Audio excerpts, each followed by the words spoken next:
สบายดีสบายดีอ้าวนบมือเป็นแล้วพอดีน้องมายังเจ็บแขนอยู่สบายดีสบายดีแม่สบายดีป้าอันนี้พี่น้องเฮาบ่สบายดีอันนี้มันน้อยชม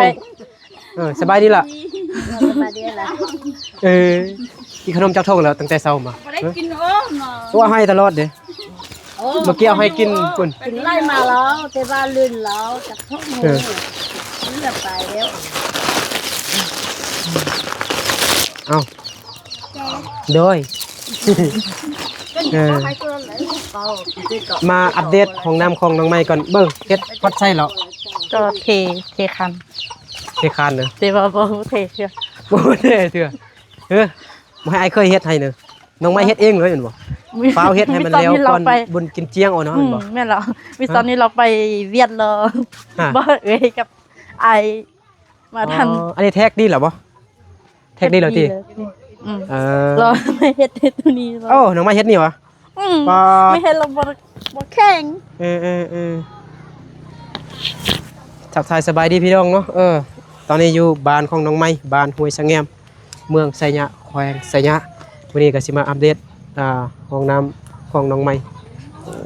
บ่ได้ขุดดินมาใส่นี่นะไอน้องไม้ก็เฮ็ดนะเฮ็ดรอ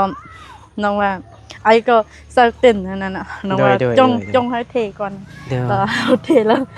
อันนี้มันเย็บไปเย็บมาให้มันเนียนถ้าเฮาเทมันแล้วเฮาต้องเอาให้มันซื่อๆก่อนนี่หยังก่อนนี่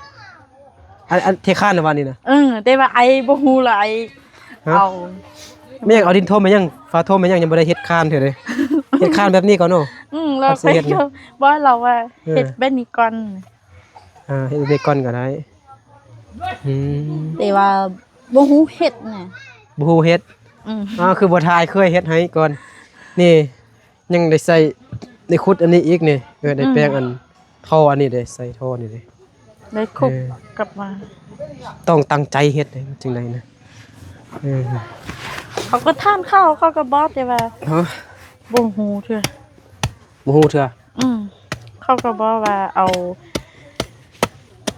าจับถ้วยหรือว่าเขาก็บอกให้วิธีปนเดี๋ยวเขาปน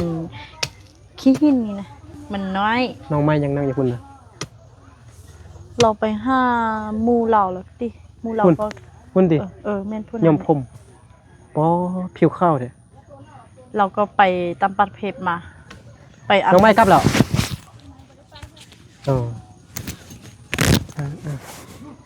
เราไปทางประเทศมาประเทศยังตอนนั้นเราก็ว่ามาเลเซียหรือว่าประเทศยังก็พม่าติแม่นเราติไปเขมร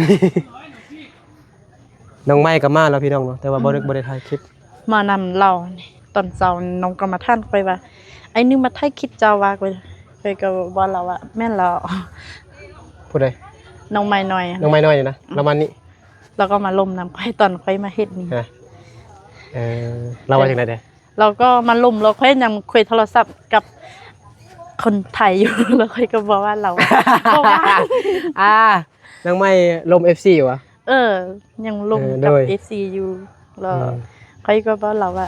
บ่ให้เราว่ามื้อนี้เราจะมาไทยน้องมีนากับนาลีแล้วเราว่าจังได๋เด้น้องไม้น้อยพี่น้องน้องไม้ที่นี่มันอยู่ฝั่งนั้นเราบ่ได้วันยังผู้ใหญ่เพิ่นฝากเงินเฮ็ดเฮือนนั่นนะก็มาแล้วเนาะเราก็บ่ได้เห็นเก่งพี่น้องนะยังมาอยู่ว่าบ่มาแล้วบ่ไปแล้วห้อยใส่แงมบ่ไปแล้วว่าซั่นอยู่นี้ก็มีน้ำไหลหรอเป็นไอพี่น้องเนาะขออภัยท่อนี้น้ำก็เขาไหลหรอขุดอีกลึกๆให้มันเป็นน้ำสร้างเลย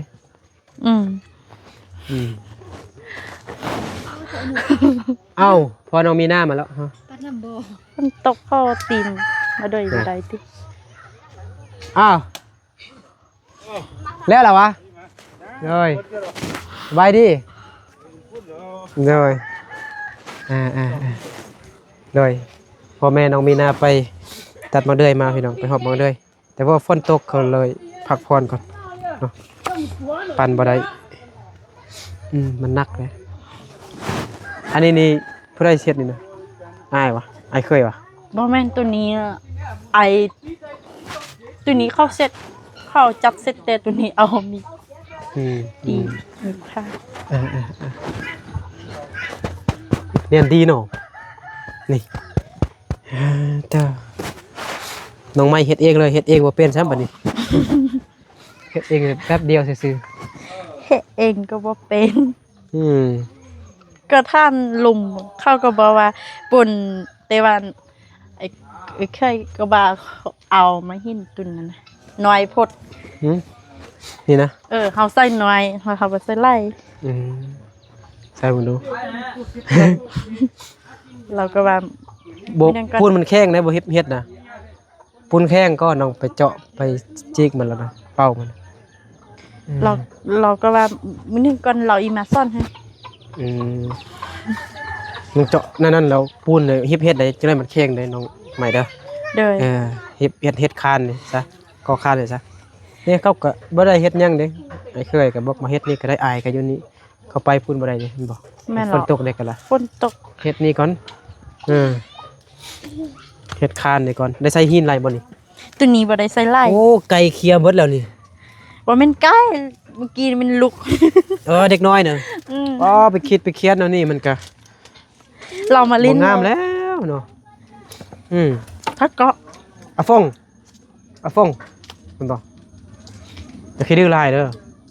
โอ้เป็นหวัดเป็นไออยู่ก็ยังกินอ้อยเนาะยำอ้อยอยู่ เป็นหวัดเป็นไอก็ยังอ้อยอยู่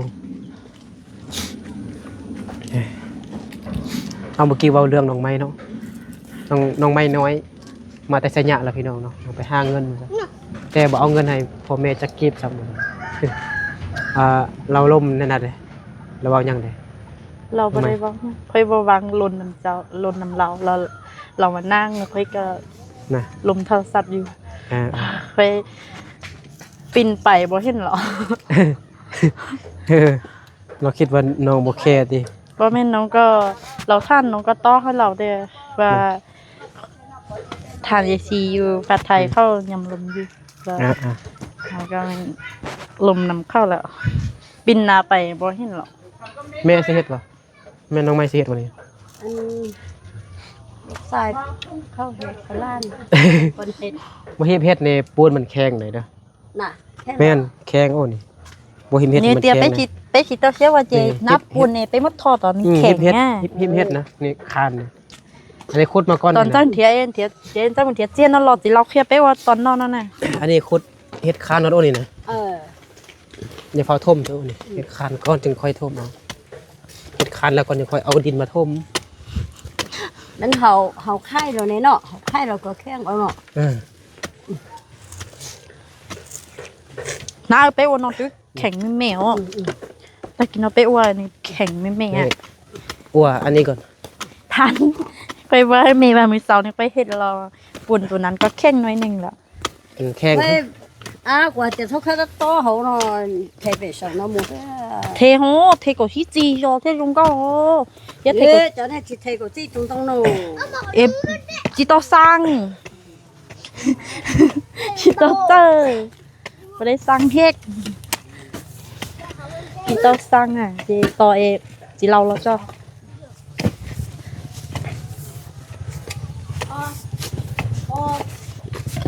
ตอนจิเราเจเป็นหมาลีอูอ่ะ แม่บ่ฮู้เฮ็ดเราใครมาเข้าทุกเฮ็ดก็ตามแล้วเอานะ ฮะนี่ไปท่มคานมันก่อนบ่ได้ก็คานเถอะเอา ดินท่มแล้วปานนั้นว่าเฮ็ดได้เด้น้องใหม่นะเฮ็ดได้ซำเด้เนี่ย เริ่มเป็นหูปหางขึ้นแล้วพี่น้องนะบ่ทันแล้วก่อนบ่ได้กินเจียวซ้ำเนาะ เอ้ยไปว่าหมดแล้วแหละ บ่แล้วเนาะบ่ฮีบเฮ็ดตอนนี้นะฮีบเฮ็ดแท้นี่ตั้งใจเอามาแล้วเขามาเฮ็ดบังดู เฮาเฮ็ดเอาเขาว่าเขาบ่สร้างเขาก็บ่สร้างเท่หรอกว่าเราถ้ามาเฮ็ดแล้วเขาบ่วางเทื่อ เขียว เขามีเดียวได้ จะหัวก็เต๋อเกี่ย เอาไม้แป้นมาใส่คือตัวนั้นอยู่ทางข้างๆหั่นเอาไม้เฮ็ดกันใส่แป้นเอาไม้แบบมาใส่ ตอนเทียเลยต้องจิเราเครียดว่านะ ขี้ดินคอดกว้างๆเลย แต่ชีคนน้อยตัวตัวรู้หัววีนี่ ตัวlà cái gì cũng chỉ ô tô thì là cho con บ่ต้องไม้กับขุดมาละลายรถอันขี้ดิน chở khơi nó cũng sẽ khơi cho nó ta tại vì nó khơi khẩu nó อันนี้มันเอื้อยของน้องไม้เห็นบ่ บ่แม่น anh ấy mình เอ้ยเดี๋ยวลูกไผ่ ฮะ ai phơi này ไอ้ไผ่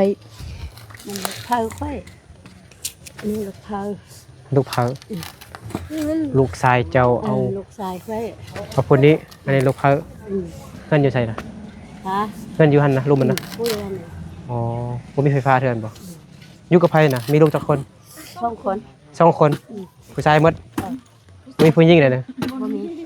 มี2คนล่ำผู้หญิงอยู่เขาอยู่บ้านนั้นเขาก็บอกให้น้องว่าไอไปไทยคิดเข้าแต่ว่าเขายัง จักคนเอ้ยอายุจักปีก็ ผู้หนึง13ปีคือมีหน้าแล้ว ผู้หนึงเลย ผู้หนึง11ปี อ๋อเพิ่นอยู่เฮือนซะ ก็ เพิ่น อ อยู่ ยู่ ทางนั้นพุ่นก็เพิ่นดี ai cục บ่แม่น เงินอะไร ai cục là มันก็เป็นแบ มีหน้านะ เป็นแบ อยู่ซะ มีหน้าก็อยู่ อยู่บนน้ำก๊อกกันวะ อยู่น้ำกบ ตอนหน้าน้ำก๊อกกันวะอย่าลืมมันนะ mẹ lệ อยู่เทิงเฮือนไอเดวิดนะ mẹ là เฮือนทางนั้นวะ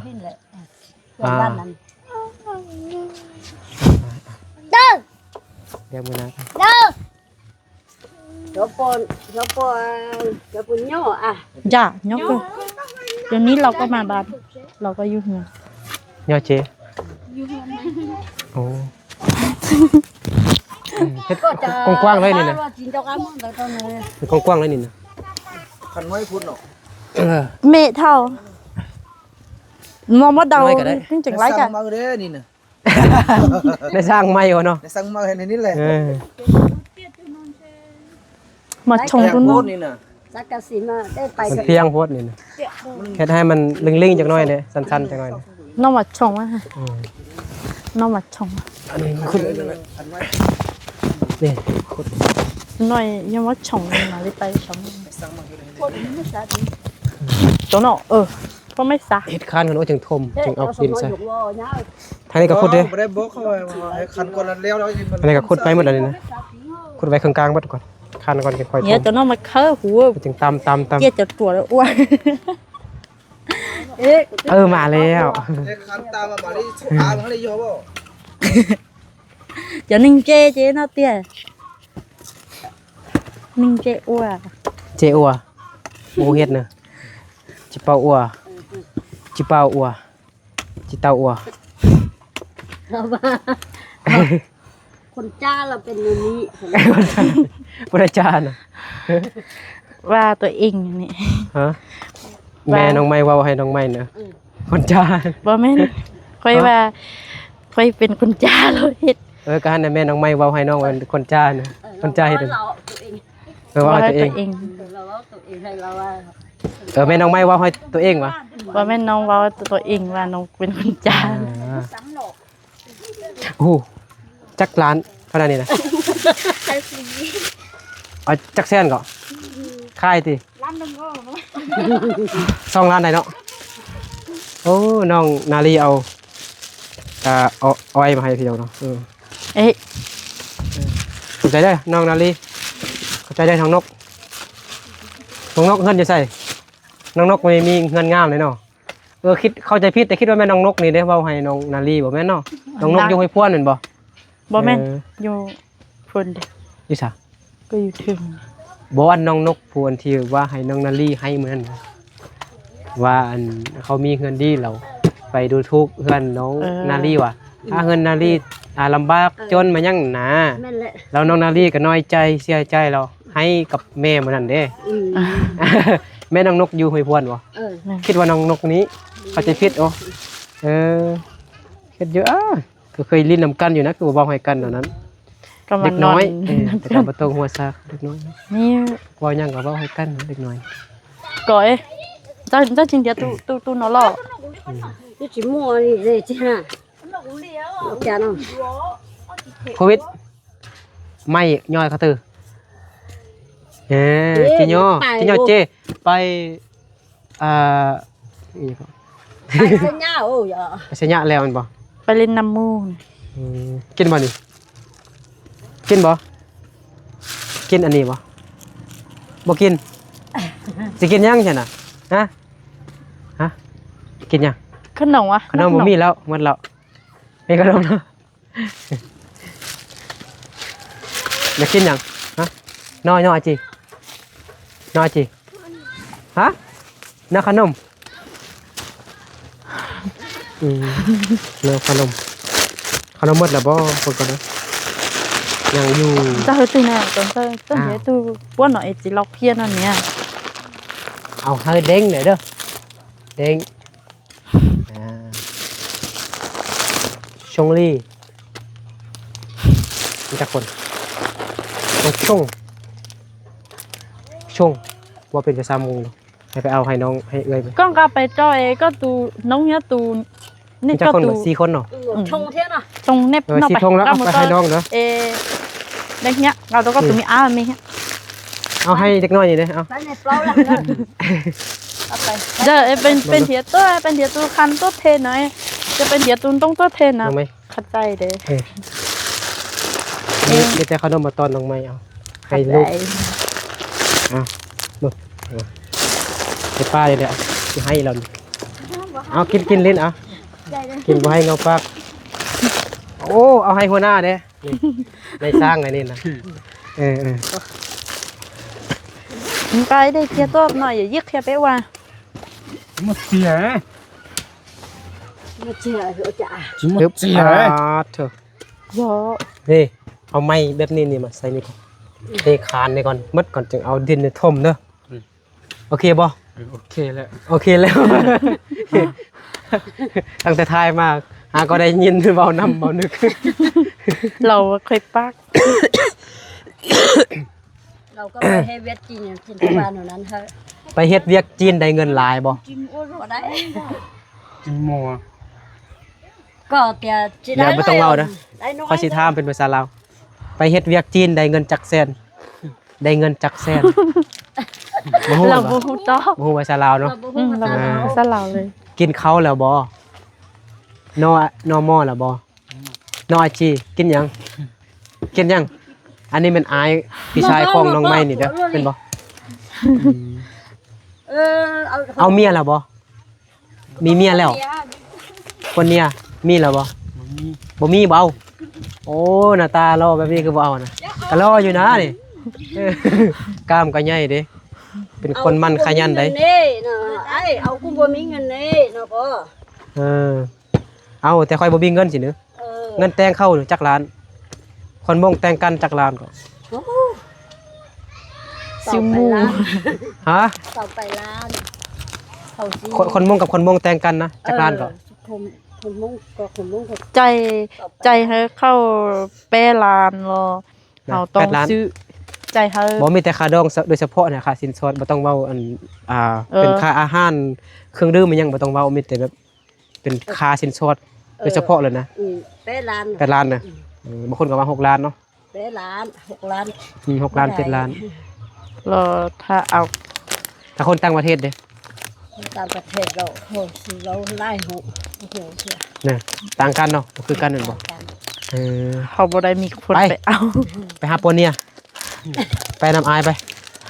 จักเราเป็นอายเป็นน้องของบ่ฮู้จักปีแล้ว มันไปไอ้มันไอ้ จักปีบ่มีภูมิสมโนควร เดี๋ยวนี้เรามี เกิดปีหยัง 26 ปี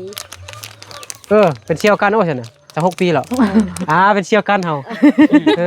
เบิ่งผู้ใดเท่านี่ แล้วก็มี26 ปี แม่น26ปีเป็นเชี่ยวกันเฮาเนาะเชี่ยวมื้อแรงไปยังไปหาผู้สาวบ่ไปหาผู้สาวไป เดินไปถ่ายของเก่าอะฮะ ไปหาลงเก่าดูยังก็ลงเก่าทรงเก่า เราบ่มาป้าไป ไป แล้ว บ้านนาก่อนนะพ่อ เราบ่มาป้า บ่ ไป ได้เรียนหนังสืออะไรหรอ มันไปเข้าได้2-3มือเราเข้าตีมันยาน ไอ้ครูตี เฮือนนั่น ยานน่ะ มันไปแล้วมันนะโอ้ยานเข้าตีนะบ่ไป เสียดายโอกาส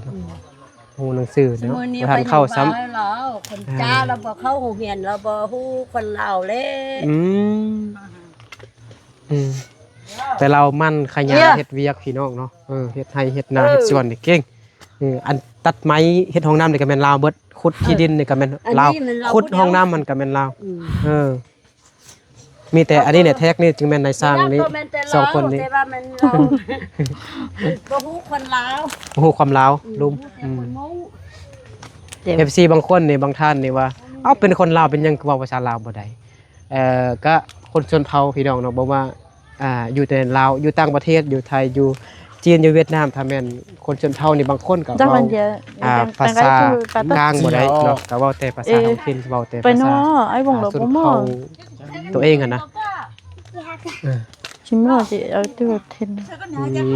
บ่ทันแล้วซ้ำเนาะบ่ทันแล้วก่อนอันบุญกินเจียงซ้ำเนาะ โอ้โหแล้ว โคตรแข็งแรงพี่น้องนะ เอาเฮ็ดบ่ อ่า มันบ่แน่ โอเคงั้นไหนกลับก่อนเด้อ เจอ วันนี้ก็มาอัปเดตห้องน้ำน้องไม่พี่น้องเนาะก็ใกล้สิสำเร็จแล้วเนาะ ก็ตอนนี้ 20%แล้ว 30% แล้วแหละเนาะโอเคอ่ะมานึกเดินทางกลับก่อนน้องไม่บ๊ายบาย บ๊ายบาย บ๊ายบายชื่อหยังก่อน ชื่อใจ เจ้าบ๊ายบายโอเคเนาะโอเคบ๊ายบาย ก็สิพ่อ บ๊ายบาย บ๊ายบายแล้วสดต้องตัว อยู่ดีไปแห้งวันสุขสุขคนพี่น้องเดี๋ยวบ่ดึงกับทีมงานเดินทางกลับบ้านก่อนเนาะ ก็ลาทางไอซีเด้ โอ้ยบ๊ายบาย บ๊ายบาย อยู่ดีไม่แห้งบ่สุขสุขคนไป